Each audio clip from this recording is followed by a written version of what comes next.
ਸੱਜਣ ਸੱਚਾ ਪਾਤਸ਼ਾਹੋ, ਸਿਰ ਸਾਹਾਂ ਦੈ ਸਾਹੋ।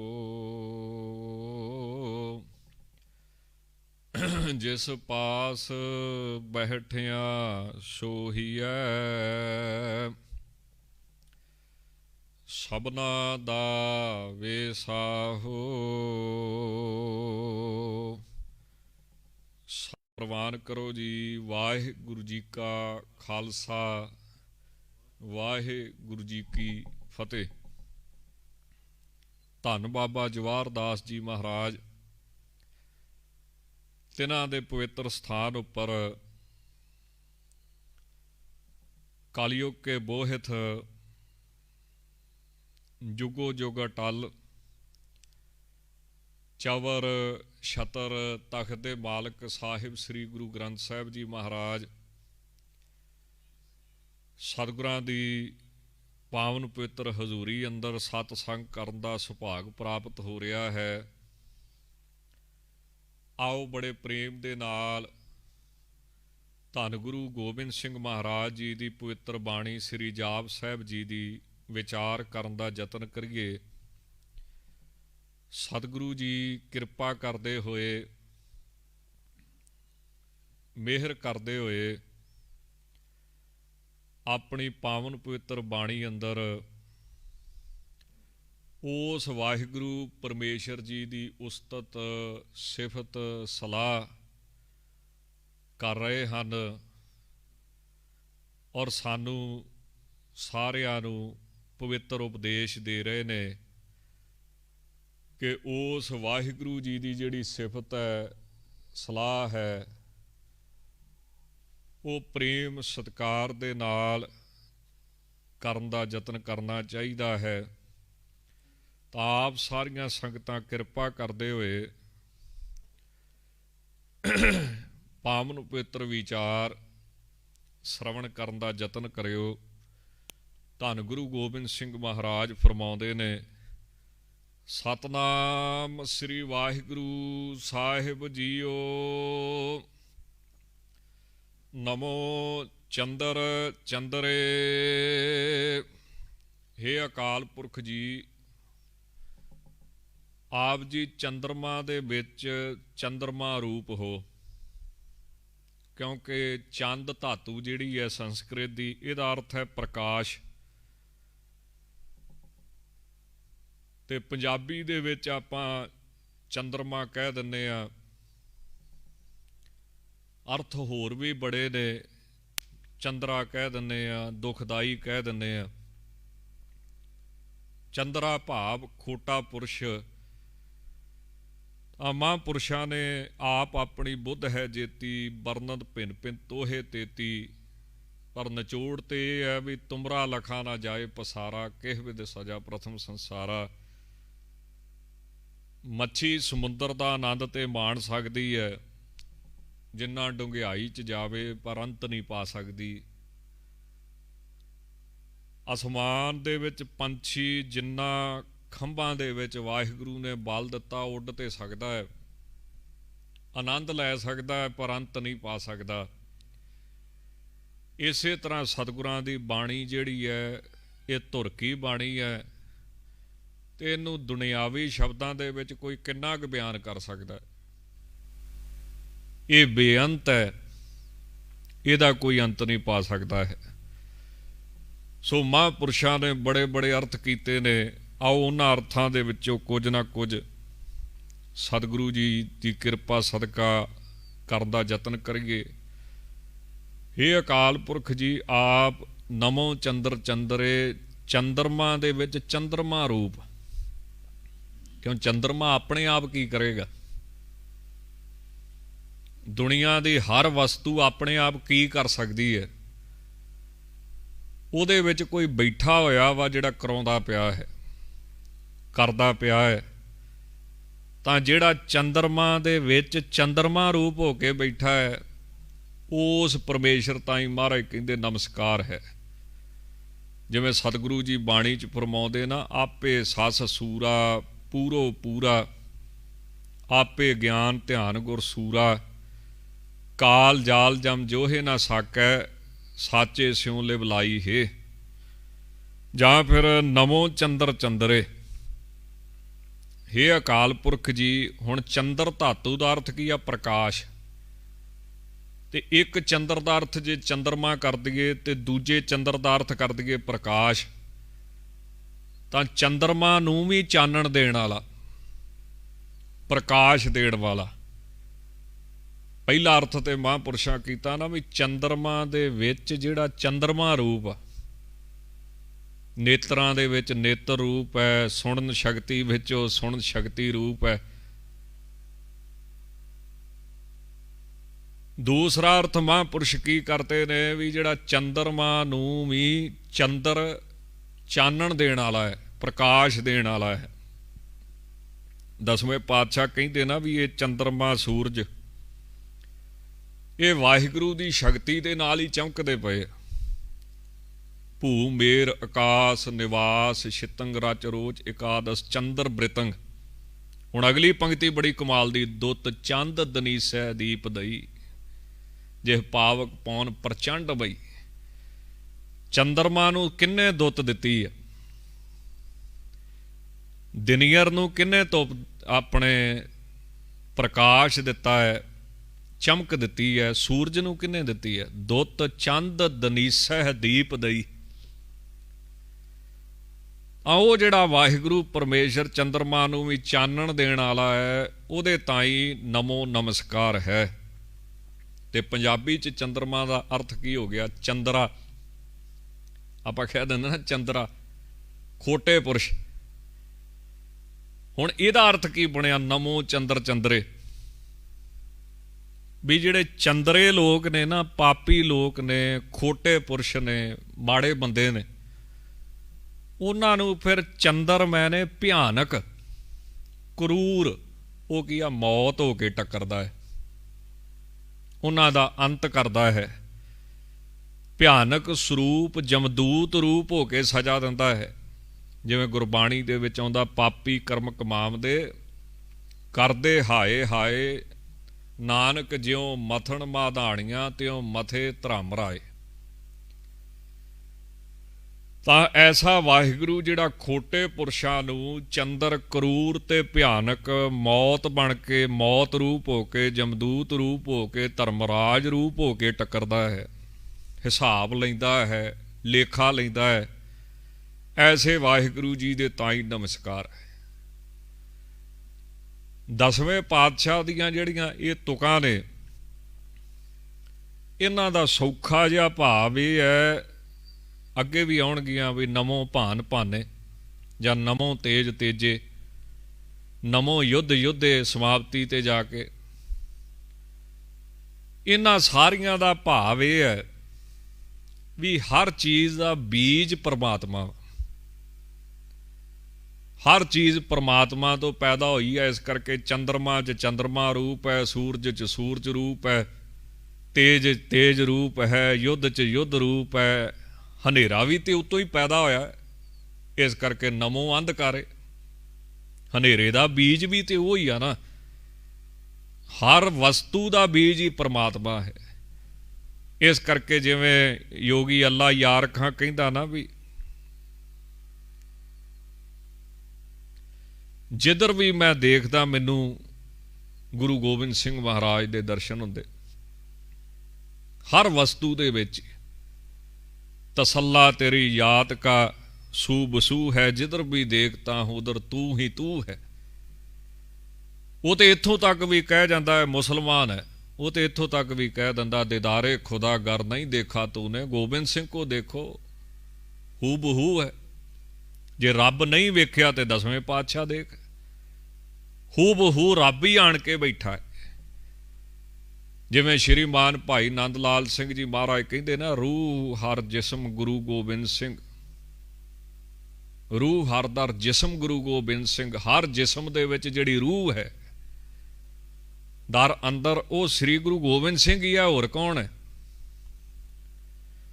तां सतगुरु महाराज ਹਰ ਚੀਜ਼ ਦੇ ਵਿੱਚ ਪਰਮਾਤਮਾ ਨੂੰ ਦੇਖਦੇ ਪਏ ਆ। ਇਸ ਕਰਕੇ ਉਹ ਭਾਵੇਂ ਦੈਵੀ ਸੰਪਰਦਾ ਹੈ, ਉਹ ਭਾਵੇਂ ਦੈਵੀ ਸੰਪਦਾ ਹੈ ਜਾਂ ਆਸੁਰੀ ਸੰਪਦਾ ਹੈ, ਹਰੇਕ ਦੇ ਵਿੱਚ ਪਰਮੇਸ਼ਰੀ ਹੈ। ਕਿਉਂ? ਬੀਜ ਸਾਰਿਆਂ ਦਾ ਰੱਬ ਹੀ, ਅਖੀਰ ਜੜ੍ਹਾਂ ਰੱਬ ਹੀ। ਜਾਂ ਫਿਰ ਨਮੋ ਚੰਦਰ ਚੰਦਰੇ, ਜਿਹੜਾ ਬਾਹਰਲਾ ਚੰਦਰਮਾ ਹੈ ਇਹਨੂੰ ਠੰਡਾ ਮੰਨਿਆ,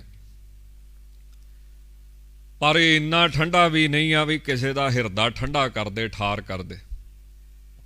ਸਗੋਂ ਪੁੰਨਿਆਂ ਦੀ ਰਾਤ ਕਹਿੰਦੇ ਕਾਮ ਵਕਾਰ ਨੂੰ ਪੈਦਾ ਕਰਦਾ ਹੈ। ਪਰ ਵਾਹਿਗੁਰੂ ਜੀ ਦਾ ਨਾਮ ਜਿਹੜਾ ਹੈ ਉਹ ਅਸਲੀ ਚੰਦਰਮਾ ਹੈ।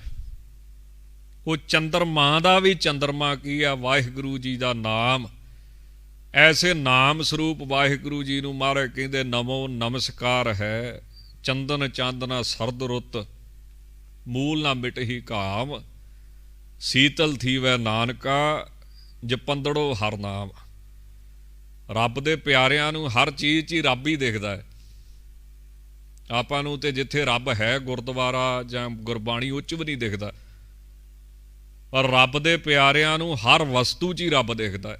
ਚੰਦਰਮਾ 'ਚ ਵੀ ਉਹ ਹੀ ਹੈ।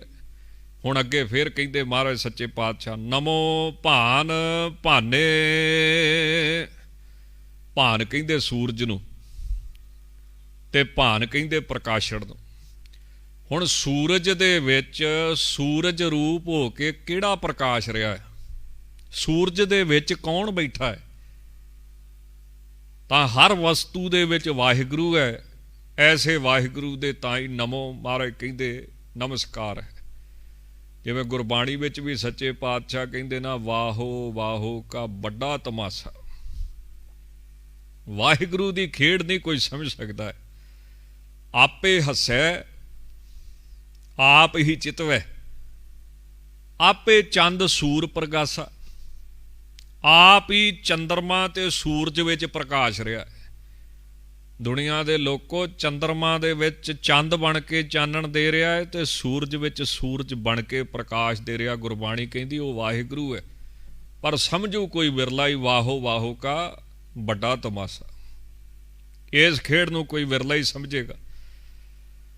ਤਾਂ ਨਮੋ ਭਾਨ ਭਾਨੇ, ਹੇ ਅਕਾਲ ਪੁਰਖ ਜੀ, ਆਪ ਹੀ ਸੂਰਜ ਰੂਪ ਹੋ ਕੇ ਸੰਸਾਰ ਵਿੱਚ ਭਾਨੇ ਪ੍ਰਕਾਸ਼ ਕਰ ਰਹੇ ਹੋ। ਨਮੋ ਗੀਤ ਗੀਤੇ। ਹੁਣ ਇੱਥੇ ਮਹਾਰਾਜ ਨੇ ਗੀਤਾਂ ਦੀ ਗੱਲ ਕੀਤੀ ਹੈ, ਤੇ ਗੀਤ ਦਾ ਨਾਂ ਸੁਣਦਿਆਂ ਸ਼ਾਇਦ ਕਿਸੇ ਦੇ ਮਨ 'ਚ ਪ੍ਰਸ਼ਨ ਵੀ ਪੈਦਾ ਹੋ ਸਕਦਾ, ਗੀਤ ਕਿੱਧਰ ਆ ਗਏ ਗੁਰਬਾਣੀ 'ਚ। ਪਰ ਬਹੁਤੇ ਲੋਕਾਂ ਨੂੰ ਪਤਾ ਨਹੀਂ ਵੀ ਗੀਤ ਦਾ ਅਰਥ ਹੁੰਦਾ ਗਾਉਣ ਯੋਗ ਛੰਦ। ਜਿਹਨੂੰ ਗਾਇਆ ਜਾ ਸਕੇ ਉਹਨੂੰ ਗੀਤ ਕਿਹਾ ਜਾਂਦਾ ਹੈ। ਹੁਣ ਗੀਤ ਦੇ ਵਿੱਚ ਵੀ ਉਹ ਬੈਠਾ ਹੈ, ਤੇ ਗੁਰਬਾਣੀ ਵਰਗਾ ਗੀਤ, ਜਿਹੜੀ ਚੀਜ਼ ਗਾਉਣ ਦੇ ਵਿੱਚ ਆਵੇ ਨਾ ਉਹਨੂੰ ਗੀਤ ਕਿਹਾ ਜਾਂਦਾ ਹੈ। ਇੱਕ ਤੇ ਦੂਸਰਾ ਅਰਥ ਨਾ ਸਮਝ ਲਿਓ, ਦੂਸਰਿਆਂ ਬਾਰੇ ਤੇ ਗੁਰਬਾਣੀ ਨੇ ਮਨਾਹੀ ਕੀਤੀ ਹੈ। ਨਮੋ ਗੀਤ ਗੀਤੇ। ਹੁਣ ਬਾਣੀ ਵੀ ਕਹਿੰਦੀ ਨਾ, ਲੋਕ ਜਾਣੈ ਇਹੋ ਗੀਤ ਹੈ, ਵੀ ਇਹ ਤੇ ਗਾਉਣ ਵਾਲੀ ਬਾਣੀ ਆ, ਕਵਿਤਾ ਹੀ ਆ, ਹੋਰ ਕੀ ਹੈ। ਪਰ ਮਨਮੁਖ ਲੋਕਾਂ ਨੂੰ ਪਤਾ ਹੀ ਨਹੀਂ ਆ ਵੀ ਇਹ ਤਾਂ ਬ੍ਰਹਮ ਵਿਚਾਰ। ਜਿਉਂ ਕਾਂਸੀ ਉਪਦੇਸ਼ ਹੋਏ ਮਾਨਸ ਮਰਤੀ ਬਾਰ। ਹੁਣ ਕਬੀਰ ਸਾਹਿਬ ਕਹਿੰਦੇ ਵੀ ਮੇਰੇ ਬਚਨਾਂ ਨੂੰ ਇਹ ਗੀਤ ਹੀ ਸਮਝ ਛੱਡਦੇ, ਵੀ ਜਿੱਦਾਂ ਦੂਜਿਆਂ ਦੀ ਕਵਿਤਾ ਇੱਦਾਂ ਕਬੀਰ ਸਾਹਿਬ ਨੇ ਵੀ ਦਿਮਾਗ ਤੇ ਜ਼ੋਰ ਦੇ ਕੇ ਲਿਖ ਲਈ ਹੋਊਗੀ, ਤੁਕਬੰਦੀ ਕਰ ਲਈ ਹੋਊਗੀ। ਪਰ ਇਹ ਤਾਂ ਧੁਰਕੀ ਬਾਣੀ ਆ, ਇਹ ਤਾਂ ਬ੍ਰਹਮ ਦੀ ਵਿਚਾਰ ਆ, ਵਾਹਿਗੁਰੂ ਦੀ ਵਿਚਾਰ ਹੈ। ਜੇ ਕੋਈ ਬੰਦਾ ਕਵੇ ਵੀ ਗੁਰਬਾਣੀ ਵੀ ਦੁਨਿਆਵੀ ਗੀਤ ਹੀ ਆ ਬਸ, ਜਿੱਦਾਂ ਕਲਾਕਾਰਾਂ ਦੇ ਗੀਤ ਹੁੰਦੇ, ਤਾਂ ਜਿਹੜੇ ਦੁਨਿਆਵੀ ਗੀਤ ਆ, ਕਵਿਤਾਵਾਂ ਵਾ, ਉਹ ਇੱਕ ਵਾਰੀ ਪੜ੍ਹੋ, ਦੋ ਵਾਰੀ ਪੜ੍ਹੋ, ਤਿੰਨ ਵਾਰੀ ਪੜ੍ਹੋ, ਉਹਨਾਂ ਦਾ ਰਸ ਜਿਹੜਾ ਮੁੱਕ ਜਾਂਦਾ ਹੈ। ਪਰ ਗੁਰਬਾਣੀ ਦਾ ਰਸ ਰੋਜ਼ ਹੀ ਉਹਦਾ ਨਿਤਨੇਮ ਹੁੰਦਾ ਉਸੇ ਗੁਰਬਾਣੀ ਦਾ। ਤੇ ਜਿਹੜੇ ਉਹਨੂੰ ਧਿਆਨ ਦੇ ਨਾਲ, ਇਕਾਗਰਤਾ ਦੇ ਨਾਲ, ਪ੍ਰੇਮ ਦੇ ਨਾਲ ਪੜ੍ਹਦੇ ਨੇ, ਉਹ ਦੱਸਦੇ ਨੇ ਕਿ ਉਹਦਾ ਰਸ ਵੱਧਦਾ ਜਾਂਦਾ ਹੈ। ਤੇ ਗੁਰਬਾਣੀ ਵੀ ਕਹਿੰਦੀ ਹੈ ਵੀ ਜਿਹਨੂੰ ਉਹ ਰਸ ਆ ਗਿਆ ਉਹਦੇ ਵਾਸਤੇ ਫਿਰ ਬਿਖੈ ਬਨ ਫੀਕਾ ਤਿਆਗ ਰੀ ਸਖੀਏ, ਨਾਮ ਮਹਾਰਸ ਪੀਓ, ਉਹਦੇ ਬਰਾਬਰ ਨਹੀਂ। ਸ੍ਰੀ ਗੁਰੂ ਗ੍ਰੰਥ ਸਾਹਿਬ ਜਿੱਥੇ ਗੁਰੂ ਨੇ ਉੱਥੇ ਧਾਰਮਿਕ ਗ੍ਰੰਥ ਵੀ ਨੇ। ਇੱਕੋ ਇੱਕ ਦੁਨਿਆਵੀ ਧਾਰਮਿਕ ਜੇ ਗ੍ਰੰਥ ਦੇ ਰੂਪ ਦੇ ਵਿੱਚ ਦੇਖੀਏ, ਇੱਕੋ ਇੱਕ ਇੱਦਾਂ ਦੀ ਪੁਸਤਕ ਆ ਜਿਹੜੀ ਕਦੀ ਨਹੀਂ ਮੁੱਕਣ ਵਾਲੀ। ਤੁਸੀਂ ਕਹੋਗੇ ਵੀ ਅਸੀਂ ਤੇ ਰੋਜ਼ ਖੰਡ ਪਾਠ ਕਰਦੇ ਹਾਂ,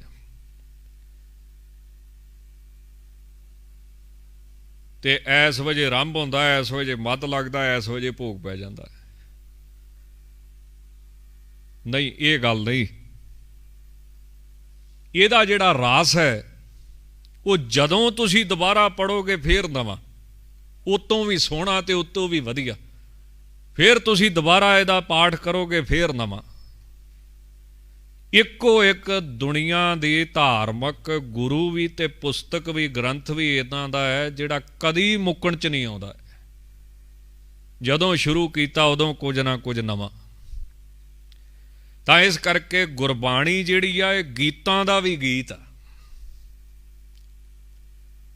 ਐਸੇ ਵਾਹਿਗੁਰੂ ਨੂੰ, ਗੁਰਬਾਣੀ ਸਰੂਪ ਵਾਹਿਗੁਰੂ ਨੂੰ, ਨਾਮ ਸਰੂਪ ਵਾਹਿਗੁਰੂ ਨੂੰ ਨਮੋ ਮਹਾਰਾਜ ਕਹਿੰਦੇ, ਨਮਸਕਾਰ ਹੈ।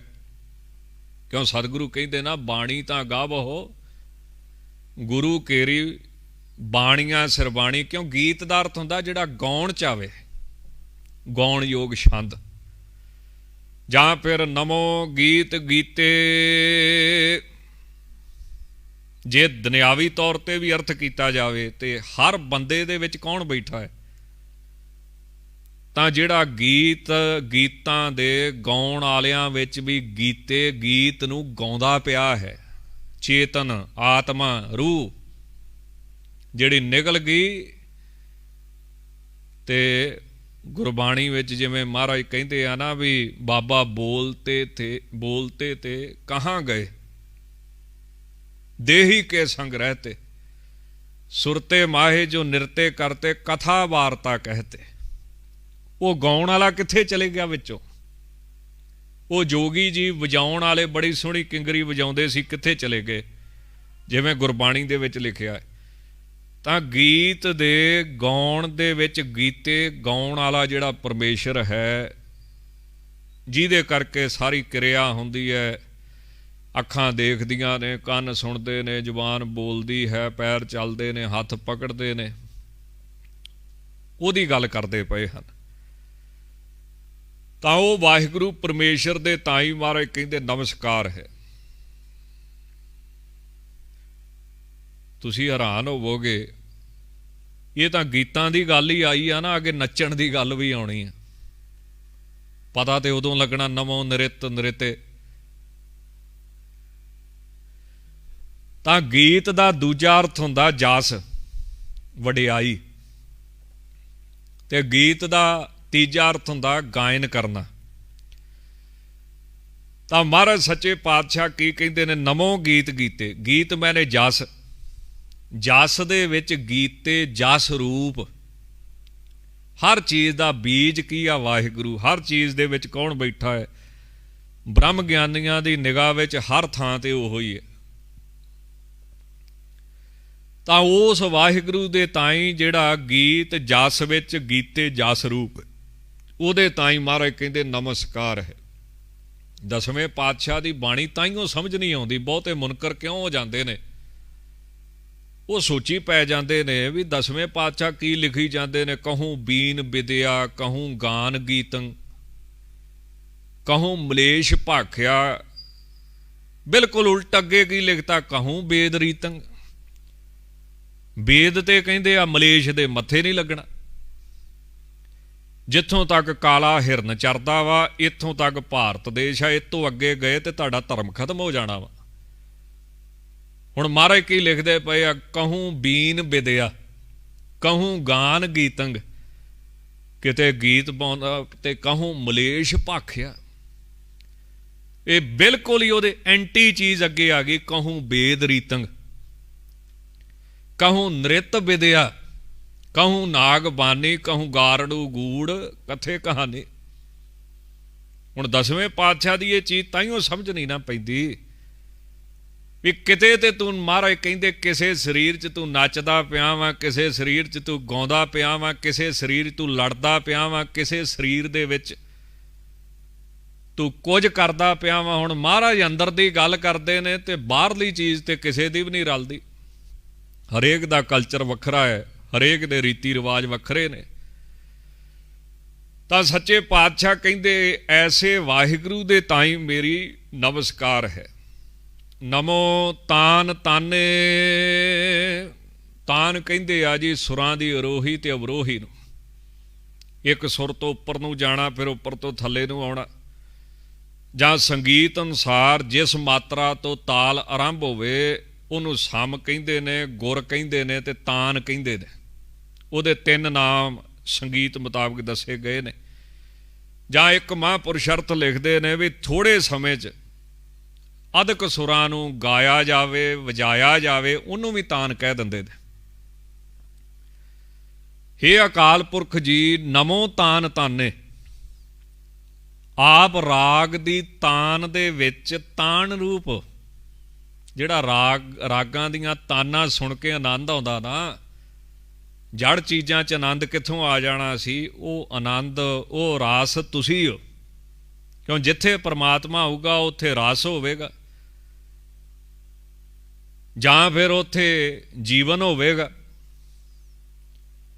ਜਿੱਥੇ ਪਰਮਾਤਮਾ ਨਹੀਂ ਉੱਥੇ ਬੇਰਸ ਹੋਵੇਗਾ ਤੇ ਜੀਵਨ ਵੀ ਨਹੀਂ ਹੋਵੇਗਾ। ਤਾਂ ਮਹਾਰਾਜ ਸੱਚੇ ਪਾਤਸ਼ਾਹ ਫਰਮਾਉਂਦੇ ਨੇ ਵੀ ਜਿੱਥੇ ਵੀ ਆਤਮਾ ਬੈਠੀ ਹੈ, ਚੇਤਨ ਬੈਠਾ ਹੈ, ਤਾਂ ਜਿਹੜਾ ਤਾਨਾ ਰਾਗ ਦੀਆਂ ਤਾਨਾਂ ਦੇ ਵਿੱਚ ਜਿਹੜਾ ਰਸ ਆ ਨਾ, ਸਵਾਦ ਆ, ਉਹ ਰਸ, ਉਹ ਤਾਨ ਰੂਪ ਕੌਣ ਹੈ? ਉਹ ਵਾਹਿਗੁਰੂ ਪਰਮੇਸ਼ਰ। ਕਿਉਂ ਗੁਰਬਾਣੀ ਕਹਿੰਦੀ ਆਪੇ ਤਾਣ ਦੀ ਬਾਣ ਹੈ ਪਿਆਰਾ, ਆਪੇ ਕਾਰੇ ਲਾਇਆ, ਜਿਉਂ ਆਪ ਚਲਾਏ ਤਿਉਂ ਚੱਲੀਏ ਪਿਆਰੇ, ਜਿਉਂ ਹਰ ਪ੍ਰਭ ਮੇਰੇ ਭਾਇਆ। ਇੱਕ ਹੋਰ ਅਰਥ ਵੀ ਕਰਦੇ ਨੇ ਸੰਤ, ਨਮੋ ਤਾਨ ਤਾਨੇ। ਹੇ ਅਕਾਲ ਪੁਰਖ ਵਾਹਿਗੁਰੂ ਜੀ, ਤਾਨ ਦਾ ਅਰਥ ਹੁੰਦਾ ਬਲ, ਤਾਕਤ। ਤਾਣ ਬਲ ਵਾਲਿਆਂ ਦੇ ਵਿੱਚ ਤਾਣ ਨੰਨੇ ਦੇ ਨਾਲ ਬਲ ਸ਼ਕਤੀ ਸਰੂਪ ਨਿਵਾਸ ਹੋ ਕੇ ਵਰਤ ਰਿਹਾ ਹੈ। ਜਿੰਨੇ ਵੀ ਬਲ ਵਾਲੇ ਨੇ ਉਹਨਾਂ ਵਿੱਚ ਬਲ ਰੂਪ ਤਾਨ ਰੂਪ ਤੁਸੀਂ ਹੋ। ਕਿਉਂ ਜੇ ਵਿੱਚੋਂ ਰੂਹ ਨਿਕਲ ਗਈ ਨਾ, ਆਤਮਾ ਨਿਕਲ ਗਈ, ਚੇਤਨ ਨਿਕਲ ਗਿਆ, ਰੱਬ ਨਿਕਲ ਗਿਆ, ਤੇ ਸਰੀਰ ਮਿੱਟੀ ਦੀ ਢੇਰੀ ਤੇ ਕੁਝ ਸਵਾਹ ਰਹਿ ਜਾਣੀ, ਹੋਰ ਕੁਝ ਵੀ ਨਹੀਂ ਇਹਦੇ ਚੋਂ ਨਿਕਲਦਾ। ਤਾਂ ਬਲ ਵਾਲਿਆਂ ਦੇ ਵਿੱਚ ਬਲ ਰੂਪ ਉਹ ਕੌਣ ਹੈ? ਵਾਹਿਗੁਰੂ ਪਰਮੇਸ਼ਰ। ਧੰਨ ਗੁਰੂ ਰਾਮਦਾਸ ਸਾਹਿਬ ਜੀ ਵੀ ਕਹਿੰਦੇ ਨਾ, ਆਪੇ ਹੀ ਬਲ ਆਪ ਹੈ ਪਿਆਰਾ।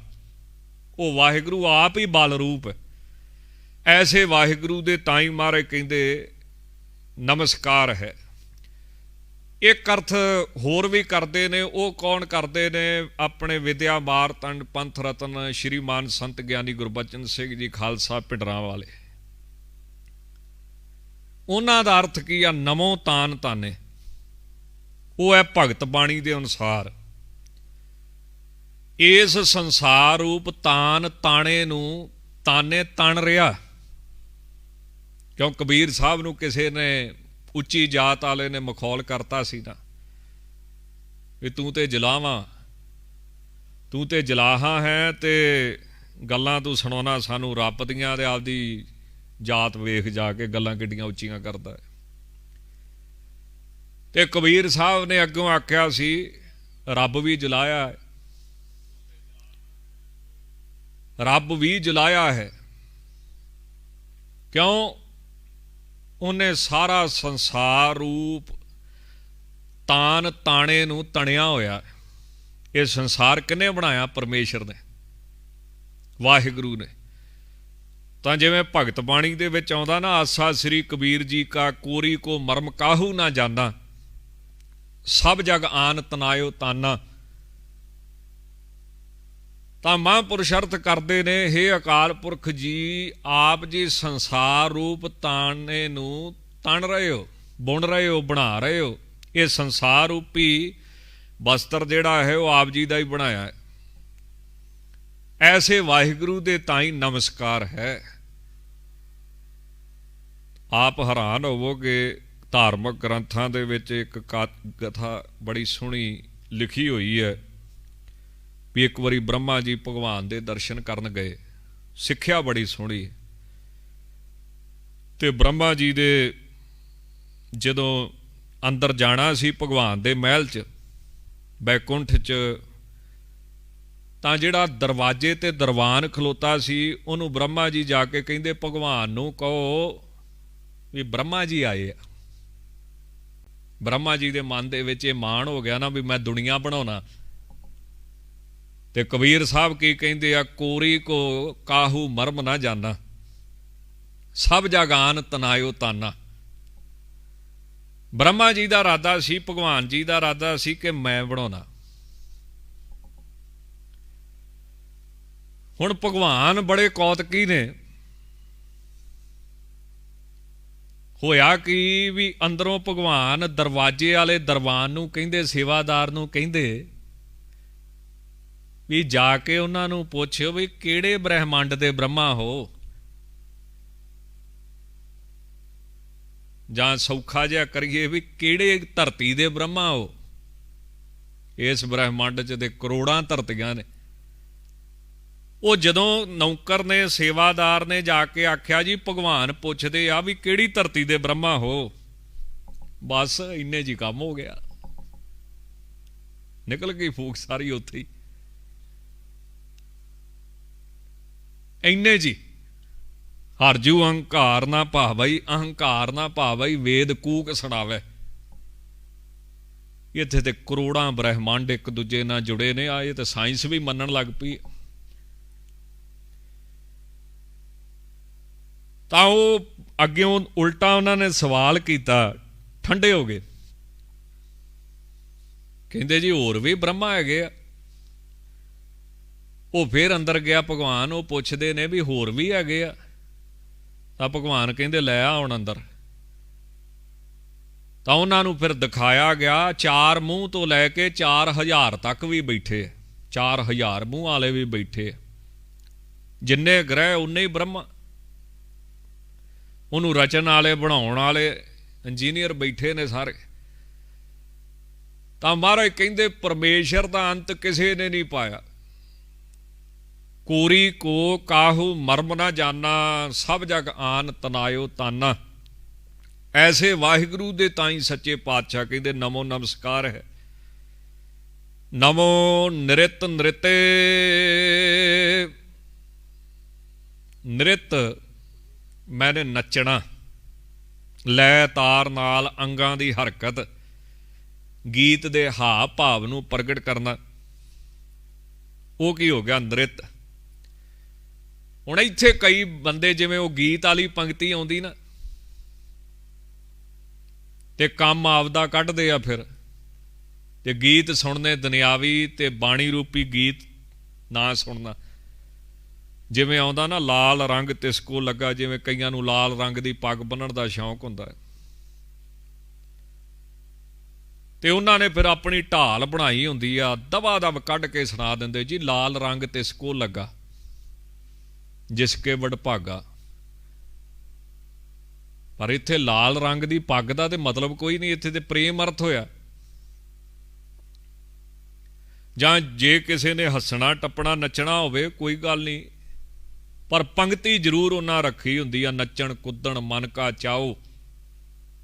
वो फिर आपदी ढाल बनाउणी हुंदी ना। जे किसी ने छकना छकाउणा होवे भी जिहड़ी चीज़ आउंदी बस आउण दे, उन्हां भी एक पंक्ति रखी हुंदी। पता ना आप जी नूं खाना पीना पवित्र है, दितोन रिजक संभाहे। फिर वो पढ़ते ने खाना पीना सब पवित्र है।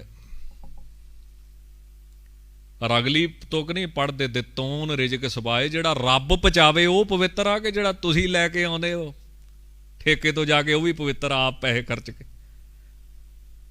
ਜਿਹੜਾ ਰੱਬ ਨੇ ਪਹੁੰਚਾਇਆ, ਜਿਵੇਂ ਤੇਰੇ ਜੰਮਣ ਤੋਂ ਪਹਿਲਾਂ ਹੀ ਤੇਰੀ ਮਾਂ ਦੀ ਛਾਤੀ 'ਚ ਦੁੱਧ ਰੱਬ ਨੇ ਲਾਤਾ, ਜਿਹੜਾ ਰੱਬ ਨੇ ਪਹੁੰਚਾਇਆ ਉਹ ਪਵਿੱਤਰ ਸੀ ਕਿ ਆਪਣੇ ਵਾਲਾ ਪਵਿੱਤਰ ਆ? ਅਗਲੀ ਪੰਕਤੀ ਨਹੀਂ, ਉਹ ਆਪਣੇ ਮਤਲਬ ਦੀ ਨਹੀਂ, ਇੰਨੀ ਕੀ ਬੜੀ ਆ, ਖਾਣਾ ਪੀਣਾ ਪਵਿੱਤਰ ਹੈ, ਸਭ ਪਵਿੱਤਰ ਹੈ। ਅਗਲੀ ਨਹੀਂ ਪੜ੍ਹੀ ਦੀ ਹੁੰਦੀ, ਉਹ ਸਾਡੇ ਮਤਲਬ ਦੀ ਨਹੀਂ। ਇੱਦਾਂ ਕਈ ਜਾਣੇ ਫਿਰ ਇਹ ਪੰਕਤੀਆਂ ਲੈ ਕੇ ਵੀ ਨਮੋ ਨ੍ਰਿਤ ਨ੍ਰਿਤੇ, ਉਹ ਫਿਰ ਆਪਣੇ ਹਿਸਾਬ ਦਾ ਅਰਥ ਕੱਢਦੇ ਨੇ, ਜਿਵੇਂ ਨੱਚਣ ਕੁੱਦਣ ਮਨ ਕਾ ਚਾਓ, ਆਪਦੇ ਹਿਸਾਬ ਦੇ ਅਰਥ ਕੱਢ ਲੈਂਦੇ ਨੇ। ਹੁਣ ਮਹਾਰਾਜ ਕਹਿੰਦੇ ਆ ਜਿਹੜਾ ਨਿਰਤ ਦੇ ਵਿੱਚ ਨਿਰਤ ਰੂਪ ਆ, ਨਿਰਤ ਦੇ ਵਿੱਚ ਕੀ ਹੁੰਦਾ ਹੈ? ਹੱਥ ਪੈਰ ਹਿਲਦੇ ਨੇ, ਗੀਤਾਂ ਦੇ ਹਾਵ ਭਾਵ ਅਨੁਸਾਰ ਹੱਥ ਪੈਰ ਹਿਲਾ ਕੇ ਹਾਵ ਭਾਵ ਪ੍ਰਗਟ ਕਰਦੇ ਨੇ, ਇਹ ਵੀ ਨਿਰਤ ਹੈ। ਤੇ ਨਿਰਤ ਇੱਕ ਪਾਠ ਵੀ ਮੰਨਿਆ ਗਿਆ ਹੈ। ਚਾਰਾਂ ਵੇਦਾਂ ਦੇ ਵਿੱਚੋਂ ਮੇਰੇ ਖਿਆਲ ਨਾਲ ਜੇ ਭੁਲੇਖਾ ਨਾ ਖਾਵੇ ਦਾਸ, ਸਾਮ ਵੇਦ, ਉਹ ਜਦੋਂ ਪੜ੍ਹੀਦਾ ਨਾ ਸਾਮ ਵੇਦ, ਉਦੋਂ ਬੋਲੀਦਾ ਨਹੀਂ ਆ, ਉਦੋਂ ਹੱਥਾਂ ਨੂੰ ਉੱਤੇ ਥੱਲੇ ਕਰੀਦਾ ਹੈ। ਨਿਰਤ ਦਾ ਅਰਥ ਜਦੋਂ ਵੇਦ ਪਾਠੀ ਸਾਮ ਵੇਦ ਦਾ ਪਾਠ ਕਰੇ, ਜੇ ਭੁਲੇਖਾ ਨਾ ਖਾਵਾਂ ਚਾਰਾਂ ਵੇਦਾਂ 'ਚੋਂ ਇੱਕ ਵੇਦ, ਉਹਦੇ ਨਾਲ ਹੱਥਾਂ ਦੇ ਹਾਵ ਭਾਵ ਕਰਨੇ ਨੇ। ਹੁਣ ਉਹ ਵੀ ਹੈ, ਪਰ ਉਧਰ ਕਿਸੇ ਦਾ ਧਿਆਨ ਨਹੀਂ ਆ, ਨੱਚਣ ਟੱਪਣ ਵਾਲੇ ਨ੍ਰਿਤ ਵੱਲ ਸਾਰਿਆਂ ਦਾ ਧਿਆਨ ਹੈ। ਤਾਂ ਨਮੋ ਨ੍ਰਿਤ ਨ੍ਰਿਤੇ ਜੇ ਹੋਰ ਵੀ ਦੇਖਿਆ ਜਾਵੇ ਤਾਂ ਸੰਤਾਂ ਨੇ ਸੁਰਤੇ ਮਾਹੇ ਜੋ ਨਿਰਣੇ ਕਰਤੇ, ਨਿਰਤ ਦਾ ਅਰਥ ਨਿਰਣਾ ਵੀ ਆ, ਵਿਚਾਰ ਕਰਨੀ, ਕਿਸੇ ਗੱਲ ਦਾ ਤਾਤਪਰਜ ਕੱਢਣਾ, ਨਿਚੋੜ ਕੱਢਣਾ, ਕਿਸੇ ਵਿਚਾਰ ਦੇ ਅੰਤ ਤੱਕ ਜਾਣਾ, ਉਹਨੂੰ ਵੀ ਨਿਰਤ ਕਹਿ ਦਿੰਦੇ। ਤਾਂ ਨਮੋ ਨ੍ਰਿਤ ਨ੍ਰਿਤੇ, ਹੇ ਵਾਹਿਗੁਰੂ, ਨ੍ਰਿਤਕਾਰੀ ਜੇ ਪਹਿਲਾ ਅਰਥ ਹੀ ਰੱਖੀਏ ਸਿੰਪਲ ਵੀ ਨੱਚਣ ਵਾਲੇ, ਨੱਚਣ ਦੀ ਕਿਰਿਆ ਵਿੱਚ ਨਿਰਤ ਰੂਪ, ਕਿਉਂਕਿ ਇਹ ਹੱਥ ਪੈਰ ਕਿਹਦੇ ਆਸਰੇ ਹਿਲਦੇ ਆ, ਇਹ ਜ਼ਬਾਨ ਕਿਹਦੇ ਆਸਰੇ ਬੋਲਦੀ ਹੈ, ਅੱਖਾਂ ਕਿਹਦੇ ਆਸਰੇ ਦੇਖਦੀਆਂ ਨੇ, ਤੇਰੇ ਹੱਥ ਪੈਰ ਕਿਹਦੇ ਆਸਰੇ ਹਿੱਲਣਗੇ, ਉਹ ਜਿਹੜਾ ਨ੍ਰਿਤ ਦਾ ਨ੍ਰਿਤ ਰੂਪ ਹੈ ਉਸ ਦੇ ਤਾਂ ਹੀ ਨਮਸਕਾਰ ਹੈ, ਜਿਹਦੇ ਕਰਕੇ ਹੱਥ ਪੈਰ ਹਿਲਦੇ ਪਏ। ਕਹੂੰ ਨ੍ਰਿਤ ਵਿਦਿਆ, ਕਹੂੰ ਨਾਗ ਬਾਨੀ, ਕਹੂੰ ਗਾਰੜੂ ਗੂੜ ਕਥੇ ਕਹਾਣੀ। ਦਸਵੇਂ ਪਾਤਸ਼ਾਹ ਨੇ ਤੇ ਇਦਾਂ ਦੀਆਂ ਪੰਕਤੀਆਂ ਬਹੁਤ ਲਿਖੀਆਂ ਨੇ ਕਮਾਲ ਦੀਆਂ। ਕਹੂੰ ਗੀਤ ਕੇ ਗਵਈਆ, ਮਹਾਰਾਜ ਕਹਿੰਦੇ ਗੀਤ ਗਾਉਣ ਵਾਲਾ ਵੀ ਤੂੰ ਹੀ। ਕਹੂੰ ਬੇਨ ਕੇ ਬਜਈਆ, ਸੰਤ ਜਿਹੜੇ ਹੁੰਦੇ ਨੇ ਸਭਨਾਂ ਦਾ ਭਲਾ ਕਰਦੇ, ਕੋਈ ਆ ਜੇ ਇਹਨਾਂ ਕੋਲ ਹਰੇਕ ਦਾ ਇਹ ਭਲਾ ਮਨਾਉਂਦੇ ਆ। ਮਹਾਤਮਾ ਕਿਸੇ ਦਾ ਬੁਰਾ ਨਹੀਂ ਕਰਦੇ। ਜਿਹੜੇ ਸ਼੍ਰੀਮਾਨ ਸੰਤ ਬਾਂਹ ਹਰਨਾਮ ਸਿੰਘ ਜੀ ਸੀ ਨਾ, ਡੇਰਾ ਰੂਮੀ ਭੁੱਚੋ ਕਲਾਂ ਵਾਲੇ, ਬਠਿੰਡੇ ਦੇ ਵਿੱਚ ਇੱਧਰ ਦੇ ਇਲਾਕੇ 'ਚ, ਸ਼੍ਰੀਮਾਨ ਸੰਤ ਬਾਬਾ ਨੰਦ ਸਿੰਘ ਜੀ ਦੇ ਜਿਹੜੇ ਮੁਰਸ਼ਦ ਸਨ, ਗੁਰਦੇਵ ਸਨ, ਉਹਨਾਂ ਪਾਸ ਇੱਕ ਗੀਤਕਾਰ ਚਲੇ ਗਿਆ। ਹੁਣ ਪੁਰਾਣੇ ਜਿਹੜੇ ਗੀਤ ਹੁੰਦੇ ਸੀ ਉਹ ਇੱਦਾਂ ਦੇ ਨਹੀਂ ਹੁੰਦੇ ਸੀ ਜਿੰਨਾ ਗੰਦ ਅੱਜ ਵਗਦੇ ਆ, ਇੱਦਾਂ ਦੀ ਗੱਲ ਨਹੀਂ ਸੀ ਹੁੰਦੀ ਪਹਿਲਾਂ। ਗੀਤਾਂ ਦੇ ਵਿੱਚ ਵੀ ਫਰਕ ਹੈ। ਉਹ ਬੜੇ ਸਿੱਖਿਆਦਾਇਕ ਹੁੰਦੇ ਸੀ। ਤੇ ਤੁਸੀਂ ਕਮਾਲ ਦੀ ਗੱਲ ਇਹ ਹੈ ਵੀ ਜਿਹੜਾ ਆਪਾਂ ਸ਼ਬਦ ਪੜ੍ਹਦੇ ਨਾ, ਮਿੱਤਰ ਪਿਆਰੇ ਨੂੰ ਹਾਲ ਮੁਰੀਦਾਂ ਦਾ ਕਹਿਣਾ, ਕਈ ਦਸਮ ਦੇ ਸਰੂਪਾਂ ਵਿੱਚ ਇਹਦੇ ਉੱਤੇ ਸਰਲੇਖ ਗੀਤ ਆਵੇਗਾ। ਤਾਂ ਵਾਹਿਗੁਰੂ ਦੀ ਉਸਤਤ ਵੀ ਗੀਤ ਹੈ। ਜਿਵੇਂ ਸੰਸਕ੍ਰਿਤ ਦੇ ਵਿੱਚ ਜਿਹੜੇ ਭਗਵਾਨ ਦੇ ਬੋਲ ਨੇ, ਉਹਨੂੰ ਕੀ ਕਹਿ ਦਿੱਤਾ, ਅਰਜਨ ਨੂੰ ਦਿੱਤੇ ਗੀਤ ਗੀਤਾ, ਉਹ ਗੀਤਾ ਵਾ, ਗੀਤ ਨੇ। ਬ੍ਰਹਮ ਗਿਆਨ ਦਾ ਉਪਦੇਸ਼ ਲੋਕ ਜਾਣੈ, ਇਹੋ ਗੀਤ ਹੈ ਤੋ ਬ੍ਰਹਮ ਵਿਚਾਰ। ਤਾਂ ਉਹ ਸੰਤ ਉਹਨਾਂ ਨੂੰ ਆਣ ਕੇ ਇੱਕ ਗੀਤਕਾਰ ਜਿਹੜਾ ਗਾਉਂਦਾ ਹੁੰਦਾ ਸੀ ਨਾ ਸਟੇਜਾਂ ਤੇ, ਉਹਨੇ ਤੂੰਬੀ ਜੀ ਚੁੱਕੀ ਫਿਰਦੀ, ਤੇ ਬਾਬਾ ਜੀ ਨੂੰ ਆਣ ਕੇ ਕਹਿਣ ਲੱਗਾ, ਮਹਾਰਾਜ ਮੈਨੂੰ ਤੇ ਸੁਣਦਾ ਹੀ ਕੋਈ ਨਹੀਂ ਆ, ਨਾ ਰੁਪਈਆ ਚੜ੍ਹਦਾ ਨਾ ਕੋਈ ਪੈਸਾ ਚੜ੍ਹਦਾ, ਮੇਰੀ ਰੋਟੀ ਕਿੱਦਾਂ ਚੱਲੂਗੀ। ਹੁਣ ਮਹਾਤਮਾ ਤੇ ਸਾਰਿਆਂ ਦਾ ਹੀ ਭਲਾ ਕਰਦੇ, ਕੋਈ ਆ ਜੇ। ਸੰਤ ਕਹਿੰਦੇ ਜਦੋਂ ਗਾਉਣਾ ਹੁੰਦਾ ਨਾ, ਖੁੱਭ ਕੇ ਗਾਇਆ ਕਰ। ਅੱਜ ਕੱਲ੍ਹ ਵਰਗੇ ਗੀਤ ਨਹੀਂ, ਪੁਰਾਣੇ ਸਮੇਂ ਦੀਆਂ ਗੱਲਾਂ ਨੇ, ਰਾਸਾਂ ਪੈਂਦੀਆਂ ਨੇ, ਖੁੱਭ ਕੇ ਗਾਇਆ ਕਰ। ਤੇ ਭੁੱਲ ਜਿਆ ਕਰ ਵੀ ਕਿੱਥੇ ਬੈਠਾ ਵਾਂ, ਕਿੱਥੇ ਖਲੋਤਾ ਵਾਂ। ਜਦੋਂ ਸਟੇਜ ਤੇ ਚੜ੍ਹ ਕੇ ਗਾਉਣ ਲੱਗਾ, ਭੁੱਲ ਜਿਆ ਕਰ ਵੀ ਕਿੱਥੇ ਖਲੋਤਾ ਵਾਂ। ਜਿੱਦਣ ਤੂੰ ਭੁੱਲਣ ਲੱਗ ਪਏਗਾ ਨਾ ਆਪਣੇ ਆਪ ਨੂੰ ਗਾਉਂਦਾ ਗਾਉਂਦਾ, ਉਦਣ ਤੈਨੂੰ ਅੱਗੇ ਸੁਣਨ ਵਾਲੇ ਵੀ ਭੁੱਲਣ ਲੱਗ ਪੈਣਗੇ ਵੀ ਕਿੱਥੇ ਬੈਠੇ ਆ, ਕਦੋਂ ਦੇ ਬੈਠੇ ਆ। ਬੜਾ ਖੁਸ਼ ਹੋਇਆ, ਕਹਿੰਦਾ ਮੈਂ ਤੇ ਸੋਚਦਾ ਸੀ ਵੀ ਤੁਸੀਂ ਮੈਨੂੰ ਊਂ ਹੀ ਭਜਾ ਦੇਣਾ ਵਾ, ਵੀ ਸਾਨੂੰ ਹੋਰ ਕੋਈ ਕੰਮ ਨਹੀਂ, ਹੁਣ ਮੈਂ ਤੈਨੂੰ ਦਸੀਏ ਵੀ ਕਿੱਦਾਂ ਗਾਈਦਾ ਵਾ, ਵੀ ਮੈਂ ਇਹ ਕੰਮ ਕਰਦਾ ਰਿਹਾ ਕਿ ਰੱਬ ਦੀ ਬੰਦਗੀ ਕਰਦਾ ਰਿਹਾ। ਪਰ ਸੰਤ ਤੇ ਸਾਰਿਆਂ ਦਾ ਹੀ ਭਲਾ ਕਰਦੇ। ਹੁਣ ਇਹਦਾ ਜੇ ਨਿਚੋੜ ਕੱਢੀਏ, ਰੱਬ ਵਾਲੇ ਪਾਸੇ ਲਾਈਏ, ਤਾਂ ਪਾਠ ਕਰਦਿਆਂ ਸਾਨੂੰ ਘੜੀ ਨਹੀਂ ਭੁੱਲਦੀ।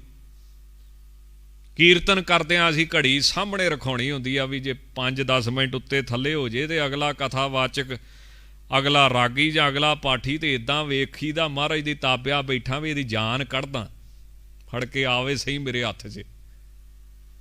ਰੱਬ ਦੇ ਨਾਂ ਨੂੰ ਗਾਉਣਾ ਤੇ ਭੁੱਲ ਜਾਣਾ ਆਪਣੇ ਆਪ ਨੂੰ, ਇਹ ਅਸਲੀ ਭਗਤੀ ਬਣ ਜਾਂਦੀ ਹੈ, ਬੰਦਗੀ ਬਣ ਜਾਂਦੀ। ਮਹਾਰਾਜ ਕਹਿੰਦੇ ਕਹੂੰ ਗੀਤ ਕੇ ਗਵਈਆ, कहूँ बेन के वजैया, कहूँ नृत के नचैया, कहूँ नारको कार हो। सतगुरु जी की बाणी भरी पई है। ते धन गुरु ग्रंथ साहिब च भी आउंदा, राम को निरतकारी, पेखै पेखन हार दयाला, जेते साज सिगारी। ये सारी राम की निरतकारी है, ये वाहिगुरु की निरतकारी है। चलो जे फिर भी कोई जिद करे ना, ते फिर बाणी पढ़ लियो किते, माया माटी को पुतरा कैसे नचत है। ये भी एक अर्थ है, जिहड़ा पैसे पिछे भजे फिरदा ना सारी दिहाड़ी रात दिन, ये पैसे पिछे नचना वा सज्जणा, नचदे सारे ही पए। तां इहदे बड़े अर्थ कीते ने बाणी ने।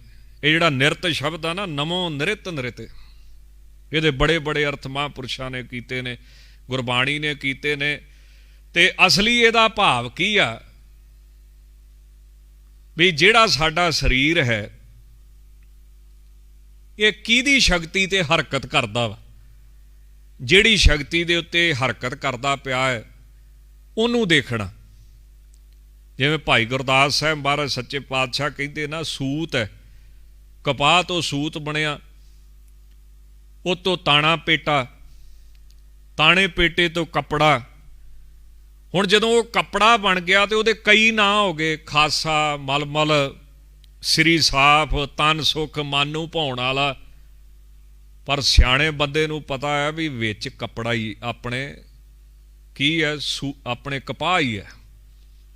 ਹੁਣ ਕਪਾਹ ਤੋਂ ਸੂਤ, ਸੂਤ ਤੋਂ ਤਾਣਾ ਪੇਟਾ, ਬਸਤਰ ਬਣ ਗਿਆ। ਬਸਤਰ ਤੋਂ ਹੁਣ ਕਿੰਨੇ ਨਾਂ ਹੋ ਗਏ, ਪੱਗ, ਦੁਪੱਟਾ, ਚੋਲਾ, ਪਟਕਾ, ਪਰਵਾਣਾ। ਭਾਈ ਗੁਰਦਾਸ ਸਾਹਿਬ ਜੀ ਲਿਖਦੇ ਨਾ, ਖਾਸਾ, ਮਲਮਲ, ਸ੍ਰੀ ਸਾਹਿਬ, ਤਨ ਸੁਖ ਮਨ ਭਾਣਾ, ਪੱਗ ਦੁਪੱਟਾ ਚੋਲਣਾ, ਪਟਕਾ ਪਰਵਾਣਾ।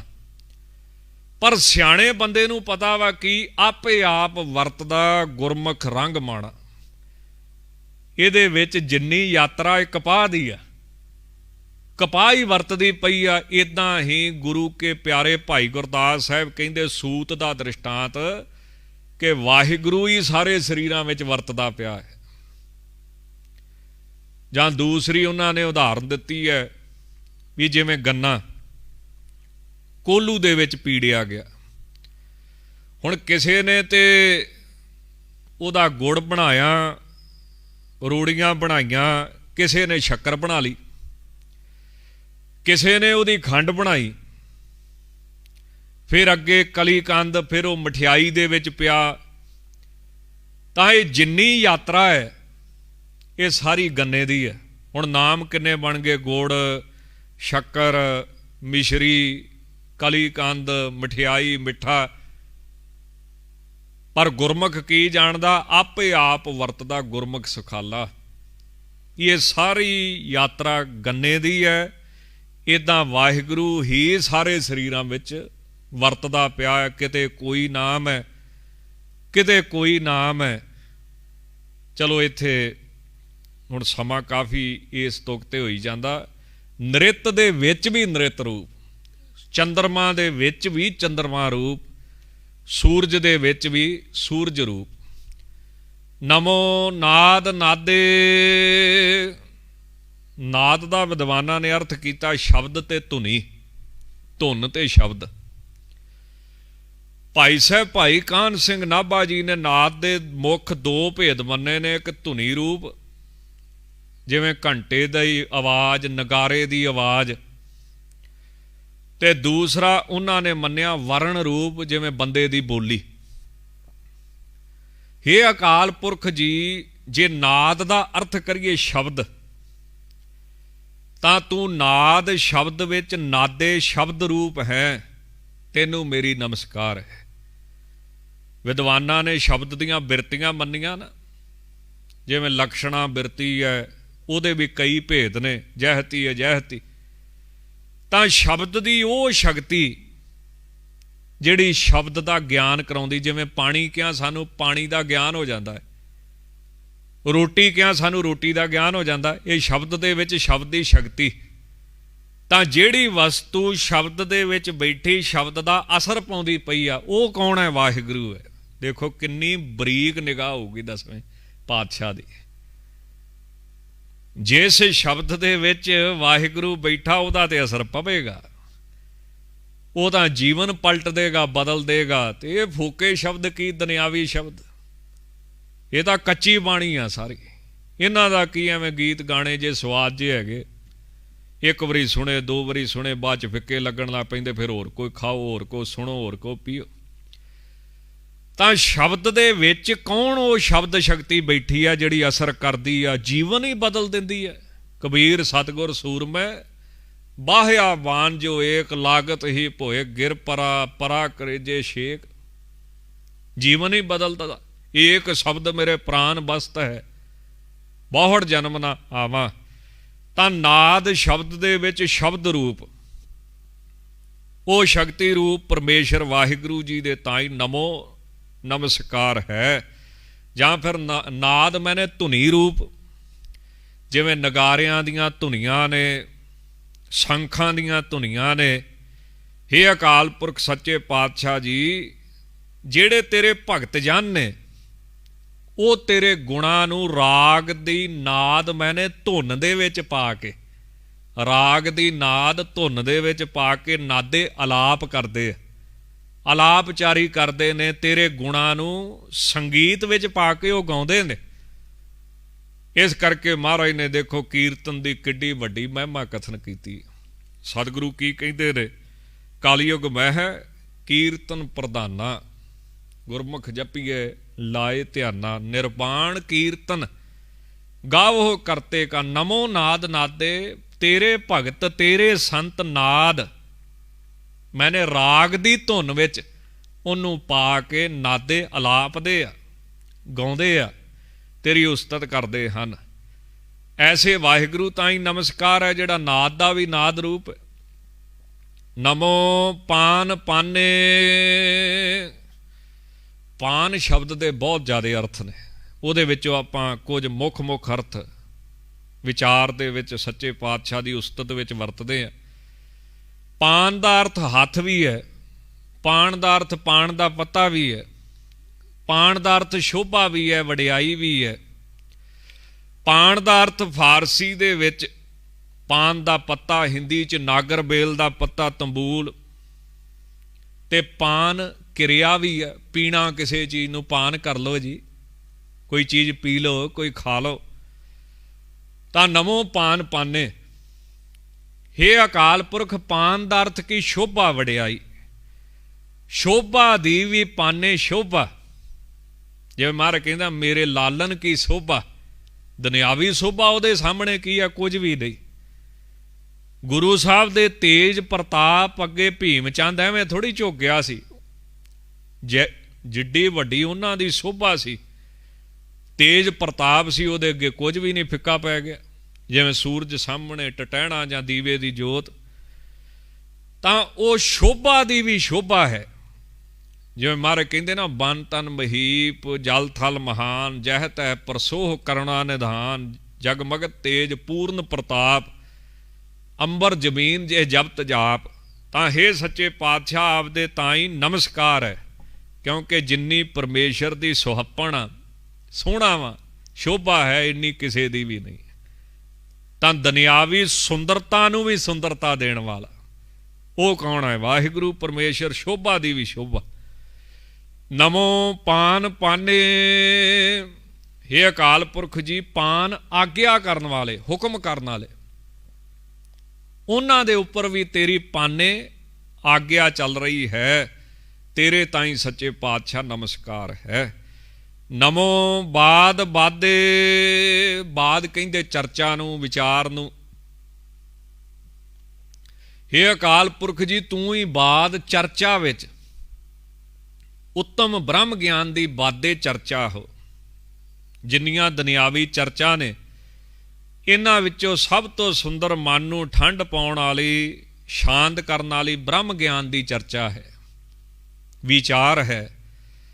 ਤਾਂ ਐਸੇ ਬ੍ਰਹਮ ਗਿਆਨ ਦੀ ਚਰਚਾ ਸਰੂਪ ਵੀ ਤੁਸੀਂ, ਉਹ ਜਿਹੜੀ ਸਤਸੰਗ ਦੇ ਵਿੱਚ ਚਰਚਾ ਹੁੰਦੀ ਹੈ, ਵਿਚਾਰ ਹੁੰਦੀ ਹੈ ਰੱਬ ਦੀ, ਨਾਮ ਦੀ, ਸੇਵਾ ਦੀ, ਸਿਮਰਨ ਦੀ, ਇਹ ਬ੍ਰਹਮ ਗਿਆਨ ਦੀ ਚਰਚਾ ਹੈ। ਤਾਂ ਐਸੇ ਬ੍ਰਹਮ ਗਿਆਨ ਦੀ ਚਰਚਾ ਰੂਪ ਹੋ। ਇਸ ਕਰਕੇ ਆਪ ਜੀ ਤੇ ਤਾਈ ਨਮੋ ਨਮਸਕਾਰ ਹੈ। ਕਹੂੰ ਬ੍ਰਹਮਵਾਦ, ਕਹੂੰ ਵਿਦਿਆ ਕੋ ਵਿਖਾਦ, ਕਹੂੰ ਨਾਦ ਕੋ ਨਦਾਦ, ਕਹੂੰ ਪੂਰਨ ਭਗਤ। ਤਾਂ ਹਰ ਚੀਜ਼ ਦੇ ਵਿੱਚ ਕੌਣ ਬੈਠਾ ਹੈ? ਵਾਹਿਗੁਰੂ ਪਰਮੇਸ਼ਰ ਜੀ ਬੈਠੇ ਹਨ, ਹਰ ਥਾਂ ਤੇ ਹਾਜ਼ਰ ਹਨ। ਹਰ ਚੀਜ਼ ਦਾ ਮੂਲ ਉਹੀ ਨੇ, ਬਾਹਰੋਂ ਜੋ ਮਰਜ਼ੀ ਹੋਵੇ। ਅਨੰਗੀ ਅਨਾਮੇ ਸਮਸਤੀ ਸਰੂਪੇ, हे ਅਕਾਲ ਪੁਰਖ ਜੀ, ਅਨ ਅੰਗੀਤ, ਆਪ ਅੰਗਾਂ ਤੋਂ ਰਹਿਤ, ਜਿਵੇਂ ਹੱਥ ਪੈਰ ਆਦਿਕ। ਅਨਾਮੇ, ਤੇਰਾ ਕੋਈ ਖਾਸ ਨਾਮ ਨਹੀਂ ਹੈ। ਭਾਵ ਪਰਮੇਸ਼ਰ ਹਰ ਪ੍ਰਕਾਰ ਦੀ ਕਲਪਨਾ ਤੋਂ ਰਹਿਤ ਹੈ, ਤਿਰਗੁਣ ਅਤੀਤ ਹੈ, ਜੋਤੀ ਸਰੂਪ ਹੈ। ਹੁਣ ਇੱਥੇ ਸਵਾਲ ਪੈਦਾ ਹੋ ਸਕਦਾ, ਫਿਰ ਇਹ ਜਿਹੜੇ ਨਾਮ ਤੁਸੀਂ ਆਪਾਂ ਰੋਜ਼ ਜਾਪ ਸਾਹਿਬ ਦੇ ਵਿੱਚ ਪੜ੍ਹਦੇ ਹਾਂ, ਤੁਸੀਂ ਵਿਚਾਰੇ ਇਹ ਕਰਮ ਨਾਮ ਨੇ ਉਹਦੇ, ਜਿਹੜੇ ਉਹਨੇ ਕਰਮ ਕੀਤੇ, ਕਿਰਪਾ ਕੀਤੀ, ਕੌਤਕ ਕੀਤੇ, ਲੀਲਾ ਕੀਤੀ, ਅਵਤਾਰ ਧਾਰ ਕੇ, ਉਹ ਜਾਂ ਜਿਹੜੇ ਦਿਖਣ ਦੇ ਵਿੱਚ ਆਉਂਦੇ ਨੇ ਵੀ ਉਹ ਪਾਲਦਾ ਪਿਆ ਹੈ, ਉਹ ਜਨਮ ਦਿੰਦਾ ਹੈ, ਉਹ ਭਗਤਾਂ ਦੀ ਰੱਖਿਆ ਕਰਦਾ, ਉਹ ਨਾਮ ਸਿਰਫ ਇੱਥੇ ਆ ਰਹੇ ਨੇ। ਕਿਉਂ? ਦੋ ਗੱਲਾਂ ਨੇ ਨਾ। ਇੱਕ ਜਗ੍ਹਾ ਮਹਾਰਾਜ ਕਹਿੰਦੇ ਬਹੁਤਾ ਕਰਮ ਲਿਖਿਆ ਨਾ ਜਾਏ। ਜਪਜੀ ਸਾਹਿਬ, ਬਹੁਤਾ ਕਰਮ ਲਿਖਿਆ ਨਾ ਜਾਏ। ਉਹਦਾ ਕਰਮ ਹੀ ਏਡਾ ਵੱਡਾ, ਲਿਖੋਗੇ ਕੀ? ਤੇ ਦੂਸਰੇ ਬੰਨੇ ਜੇ ਕੋਈ ਸਵਾਲ ਕਰਦੇ ਵੀ ਆਪਣੇ ਜਾਪ ਸਾਹਿਬ ਦੇ ਵਿੱਚ ਮਹਾਰਾਜ ਕਹਿੰਦੇ ਨੇ, ਜਾਂ ਗੁਰਬਾਣੀ ਵਿੱਚ ਮਹਾਰਾਜ ਕਹਿੰਦੇ ਨੇ, ਕੀਰਤਨ ਨਾਮ ਕਥੇ ਤੇਰੇ ਜਿਹਬਾ, ਸਤਨਾਮ ਤੇਰਾ ਪਰਾਪੂ ਨਹੀਂ ਕੋਈ ਬੋਲ ਸਕਦਾ। ਪਹਿਲੇ ਛੰਦ 'ਚ, ਛਪੇ ਛੰਦ ਦੇ ਵਿੱਚ, ਚੱਕਰ ਚਿਹਨ ਅਰ ਬਰਨ ਜਾਤ ਅਰ ਪਾਤ ਨਹਿਨ ਜੇ। ਹੁਣ ਕੀ ਕਹਿੰਦੇ ਮਹਾਰਾਜ? ਰੂਪ ਰੰਗ ਅਰ ਰੇਖ ਭੇ ਕਉ ਕਹਿ ਨਾ ਸਕਤ ਕੇ, ਅਚਲ ਮੂਰਤਨ ਭਉ ਪ੍ਰਕਾਸ਼ ਹਮਿ ਤੋਜ ਕਹਿਜੈ, ਕੋਟ ਇੰਦਰ ਇੰਦਰਾਣ ਸਾਹੇ ਸਾਹਾਣ ਗਣੇ, ਤ੍ਰਿਭਵਨ ਮਹੀਪ ਸੁਰ ਨਰ ਅਸੁਰ, ਨੇਤ ਨੇਤ ਬਨ ਤ੍ਰਿਣ ਕਹਿਤ, ਤੋ ਸਰਬ ਨਾਮ ਕਥੈ ਕਵਨ, ਤੋ ਸਰਬ ਨਾਮ ਕਥੈ ਕਵਨ। ਇਹਨੂੰ ਜਪਜੀ ਸਾਹਿਬ 'ਚ ਲੱਭਣਾ। ਬਹੁਤਾ ਕਰਮ ਲਿਖਿਆ ਨਾ ਜਾਏ, ਤੋ ਸਰਬ ਨਾਮ। ਉਹ ਦਿਖਣ ਦੇ ਵਿੱਚ ਆਉਂਦੇ ਨੇ, ਸੁਰਤ ਦੇ ਵਿੱਚ ਜਿੰਨੇ ਕੁ ਆਉਂਦੇ ਨੇ, ਉਹ ਆਪ ਜੀ ਦੀ ਸਿਫਤ ਕਰਨ ਵਾਸਤੇ ਉਚਾਰਨ ਕੀਤੇ ਨੇ। ਇਸ ਕਰਕੇ ਜੋਤੀ ਸਰੂਪ ਦਾ ਕੋਈ ਖਾਸ ਨਾਮ ਨਹੀਂ। ਸਿਰਫ ਜਿੰਨੇ ਕੁ ਉਹਨਾਂ ਕਰਮ ਕੀਤੇ, ਉਹ ਲਿਖਣ ਤੇ ਪੜ੍ਹਨ ਦੇ ਵਿੱਚ, ਜੀਵਨ ਸਫਲ ਕਰਨ ਦੇ ਵਿੱਚ, ਉਹ ਨਾਮ ਜਿਹੜੇ ਨੇ ਸਤਿਗੁਰੂ ਨੇ ਕਥਨ ਕੀਤੇ। ਇਸ ਕਰਕੇ ਕਹਿ ਦਿੱਤਾ, ਅਨਾਮੇ, ਤੇਰਾ ਕੋਈ ਖਾਸ ਨਾਮ ਨਹੀਂ। ਸਮਸਤੀ ਸਰੂਪੇ, हे ਅਕਾਲ ਪੁਰਖ ਜੀ, ਸਮਸਤੀ, ਆਪ ਸਰਬ ਰੂਪ, ਤੇਥੋਂ ਵੱਖ ਕੁਝ ਵੀ ਨਹੀਂ। ਜੋ ਦਿਸੇ ਸੋ ਸਗਲ ਤੂੰ ਹੈ। ਹਰ ਜਗ੍ਹਾ ਤੇ ਤੂੰ ਹੀ ਬੈਠਾ ਹੋਇਆ ਹੈ, ਹਰ ਥਾਂ ਤੇ ਤੂੰ ਹੀ ਹਾਜ਼ਰ ਹੈ। ਪਰਭੰਗੀ ਪਰਮਾਥੇ, हे ਅਕਾਲ ਪੁਰਖ ਜੀ, ਤੂੰ ਪਰ ਵਿਸ਼ੇਸ਼ ਕਰਕੇ ਭੰਗੀ, ਨਸ਼ਟ ਕਰਨ ਵਾਲਾ ਹੈ। ਪਰਾ ਵਿਸ਼ੇਸ਼ ਕਰਕੇ ਮਾਥੇ, ਜਿਹੜੇ ਦੁਖਦਾਈ ਦੁਸ਼ਟ ਨੇ ਉਹਨਾਂ ਨੂੰ, ਪਰਮਾਥਿਆਂ ਨੂੰ, ਜਿਹੜੇ ਬਹੁਤੇ ਦੁਸ਼ਟ ਨੇ, ਪਰਾ ਮਾਥੇ ਵਿਸ਼ੇਸ਼ ਕਰਕੇ ਦੁਸ਼ਟ ਨੇ, ਉਹਨਾਂ ਨੂੰ ਪਰਾ ਭੰਗੀ ਵਿਸ਼ੇਸ਼ ਕਰਕੇ ਫਿਰ ਚੰਗੀ ਤਰ੍ਹਾਂ ਹੀ ਫਿਰ ਉਹਨਾਂ ਨੂੰ ਨਸ਼ਟ ਕਰ ਦਿੰਦਾ ਹੈ, ਖਤਮ ਕਰ ਦਿੰਦਾ ਹੈ। ਪਰ ਭੰਗੀ ਪ੍ਰਮਾਥੇ।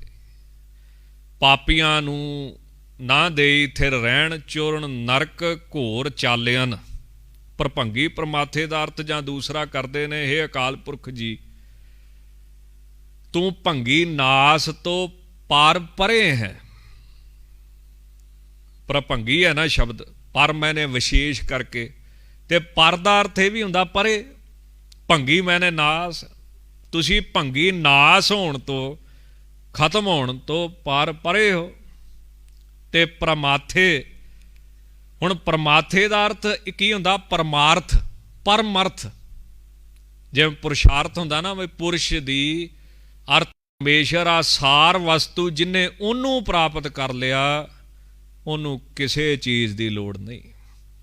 ਤੇ ਜਿਹਨੇ ਉਹਨੂੰ ਨਾ ਪ੍ਰਾਪਤ ਕੀਤਾ, ਉਹਨੇ ਸਾਰਾ ਕੁਝ ਮਿਹਨਤ ਕਰਕੇ ਜਾਂ ਫਿਰ ਦੂਸਰੇ ਪਾਸੇ ਠੱਗੀਆਂ ਠੋਰੀਆਂ ਮਾਰ ਕੇ ਇਕੱਠਾ ਕੀਤਾ, ਕੁਝ ਵੀ ਨਾ ਕੀਤਾ, ਕਿਉਂ ਮਨ ਨੂੰ ਸੰਤੋਖ ਨਾ ਆਇਆ।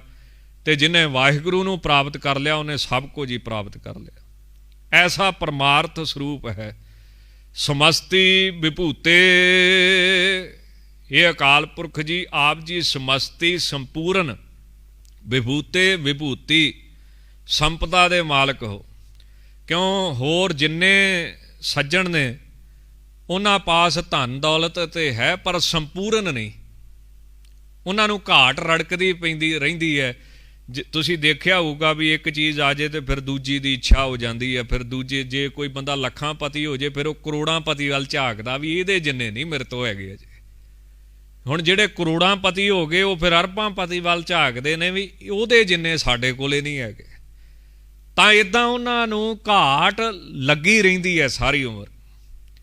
ਪਰ ਇੱਕੋ ਇੱਕ ਪਰਮੇਸ਼ਰ ਕਿਹੜਾ ਹੈ, ਜਿਹਦੇ ਕੋਲੇ ਵਿਭੂਤੇ ਖਜ਼ਾਨੇ, ਵਿਭੂਤੀਆਂ ਖਜ਼ਾਨੇ ਸਮਸਤੀ ਸਾਰੇ ਹੀ ਨੇ। ਉਹਨੂੰ ਕਿਸੇ ਚੀਜ਼ ਦੀ ਘਾਟ ਨਹੀਂ ਪ੍ਰਤੀਤ ਹੁੰਦੀ, ਕਿਸੇ ਚੀਜ਼ ਦੀ ਕਮੀ ਨਹੀਂ ਪ੍ਰਤੀਤ ਹੁੰਦੀ। ਉਹਨੂੰ ਸਭ ਕੁਝ ਹੀ ਵਾਹਿਗੁਰੂ ਦਾ, ਸਾਰਾ ਕੁਝ ਪਰਮੇਸ਼ਰ ਦਾ ਹੈ, ਜਿੰਨੇ ਵੀ ਖਜ਼ਾਨੇ ਨੇ। ਇਸ ਕਰਕੇ ਉਹਨੂੰ ਕਿਸੇ ਤਰ੍ਹਾਂ ਦੀ ਘਾਟ ਨਹੀਂ। ਦੁਨਿਆਵੀ ਤੌਰ ਤੇ ਦੇਖਿਆ ਜਾਵੇ ਤਾਂ ਜਿੰਨਾ ਵੀ ਪੈਸਾ ਬੰਦਿਆਂ ਤੋਂ ਹੈ, ਉਹਨਾਂ ਨੂੰ ਕੋਈ ਨਾ ਕੋਈ ਕਮੀ ਮਹਿਸੂਸ ਹੁੰਦੀ ਹੈ, ਲੋਭ ਲੱਗਾ ਰਹਿੰਦਾ ਹੈ।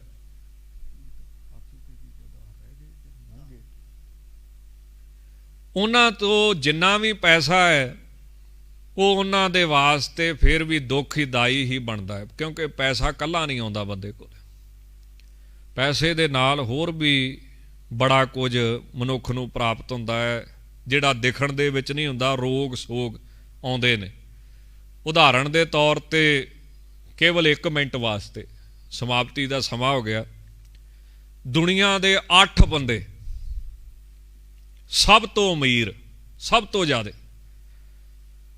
ਜਿਨ੍ਹਾਂ ਕੋਲ ਅਮਰੀਕਾ ਦੀ ਗਵਰਨਮੈਂਟ ਨਾਲੋਂ ਵੀ ਵੱਧ ਪੈਸਾ ਸੀ, ਏਡੇ ਅਮੀਰ ਬੰਦੇ, ਪਰ ਮਨ ਨੂੰ ਸੰਤੋਖ ਨਹੀਂ, ਮਨ ਨੂੰ ਸ਼ਾਂਤੀ ਨਹੀਂ। ਹਰੇਕ ਦੀ ਮੌਤ ਇੱਦਾਂ ਹੋਈ, ਇੰਨੀ ਮਾੜੀ ਹੋਈ, ਤੁਸੀਂ ਹੈਰਾਨ ਹੋਵੋਗੇ। ਜਿਵੇਂ ਪਹਿਲਾ ਚਾਰਲਸ ਸ਼ਵਾਬ, ਸਟੀਲ ਕੰਪਨੀਆਂ ਦਾ ਮਾਲਕ, ਦਿਵਾਲੀਆ ਹੋ ਕੇ ਮਰਿਆ। ਦੂਜਾ ਹਾਵਰਡ ਹਬਸਨ, ਇਹ ਪਾਗਲ ਹੋ ਕੇ ਕੰਧਾਂ ਨੂੰ ਸਿਰ ਮਾਰ ਮਾਰ ਕੇ ਮਰਿਆ, ਦੁਨੀਆ ਦਾ ਸਭ ਤੋਂ ਅਮੀਰ। ਤੀਸਰਾ ਆਰਥਰ ਕਟਨ, ਅੰਨ ਦਾ ਵਪਾਰੀ, ਕਰਜ਼ਾਈ ਹੋ ਕੇ ਮਰਿਆ। ਰਿਚਰਡ ਵਿਟਨੇ, ਜੇਲ੍ਹ ਦੇ ਵਿੱਚ ਤਰਲੇ ਕਰ ਕਰਕੇ ਜ਼ਹਿਰ ਲਿਆ, ਆਤਮ ਹੱਤਿਆ ਕੀਤੀ, ਜੇਲ੍ਹ ਦੇ ਵਿੱਚ ਮਰਿਆ ਆਤਮ ਹੱਤਿਆ ਕਰਕੇ। ਐਲਬਰਟ ਫਾਲ, ਘਰ ਚੋਂ ਬਾਹਰ ਜਾਣ ਦਾ ਹੁਕਮ ਨਹੀਂ ਸੀ, ਘਰ 'ਚ ਬੰਦੀ ਰਹਿ ਕੇ ਮਰਿਆ।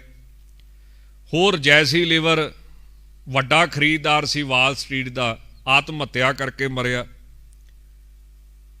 ਲਿਓਨ ਫਰੇਜ਼ਰ, ਵੱਡੀਆਂ ਵੱਡੀਆਂ ਕੰਪਨੀਆਂ ਦਾ ਮਾਲਕ, ਆਤਮ ਹੱਤਿਆ ਕਰਕੇ ਮਰਿਆ। ਇਵਾਨ ਕਰੂਗਰ, ਬੈਂਕਾਂ ਦਾ ਮਾਲਕ, ਬੈਂਕਾਂ ਚੱਲਦੀਆਂ ਸੀ ਉਹਦੀਆਂ, ਆਤਮ ਹੱਤਿਆ ਕਰਕੇ ਮਰਿਆ। ਇਹ ਜਿੰਨੇ ਲੋਕ ਨੇ, ਇਹ 8 ਬੰਦੇ ਸਿਰਫ ਉਦਾਹਰਣ ਨੇ। ਦੁਨੀਆ ਦੇ ਸਭ ਤੋਂ ਅਮੀਰ, ਤੇ ਇੰਨੇ ਜ਼ਿਆਦਾ ਅਮੀਰ ਸਨ ਕਿ ਅਮਰੀਕਾ ਦੀ ਗਵਰਨਮੈਂਟ ਦੇ ਨਾਲੋਂ ਵੱਧ ਪੈਸਾ ਸੀ। पर फिर घाट किहदी सी? किहड़ी चीज़ की घाट रड़कदी रही भी आत्म हत्या करनी पै गई?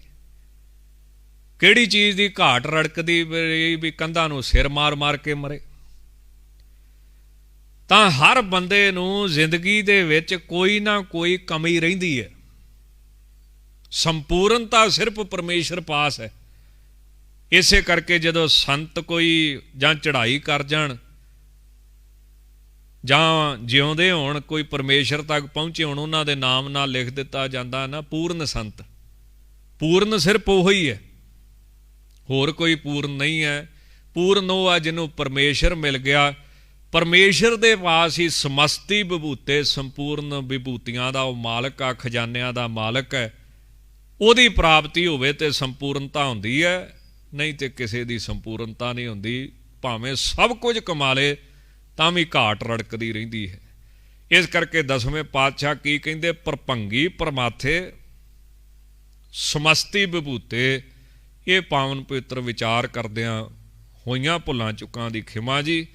अगे वास्ते सारी संगत ने समत बख्शणी जी। अनंगी अनामे समस्ती स्वरूपे, परभंगी परमाथे परमाथे समस्ती विभूते। वाहिगुरु जी का खालसा, वाहिगुरु जी की फतेह।